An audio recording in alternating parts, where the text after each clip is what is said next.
abstract publication circulation. I was concerned about it for a number of reasons. So first and foremost, we have to understand that there's been a shift in understanding of heart disease over the years, that we know now it's a chronic inflammatory condition that is exacerbated by something called insulin resistance, which we talked about on the show before, which is related to poor lifestyle.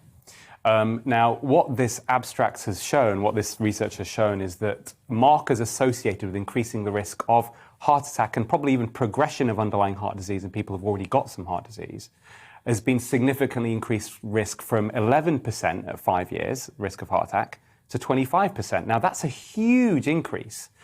If this is true, then it's very concerning indeed. But in medicine, in good science, we never rely on one study. We need to replicate these findings. However, what I will share with you today on GB News is a few days ago, after this was published, somebody from a very prestigious British institution, cardiology department, researcher, a whistleblower, if you like, contacted me to say that the researchers in this department had found something similar within the coronary arteries linked to the vaccine, inflammation from imaging studies around the coronary arteries. And they had a meeting, and these researchers at the moment have decided they're not going to publish their findings because they are concerned about losing research money from the drug industry. Now, this person was very upset about it, and I wanted to obviously share this on GB News today.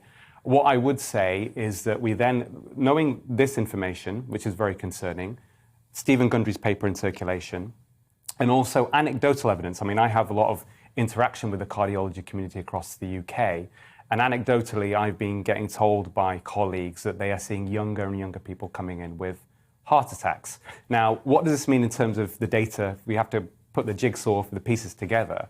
We know since July, there's been almost 10,000 excess non-COVID deaths. And most of those, or significant proportion of those, are being driven by circulatory disease, in other words, heart attack and stroke. There's been a 30% increase in people dying at home. And often these are because of cardiac arrest. Of course, this is also something close to my heart because my own father is one of those statistics. He had a cardiac arrest at home July the 26th. So when since this data has been collected.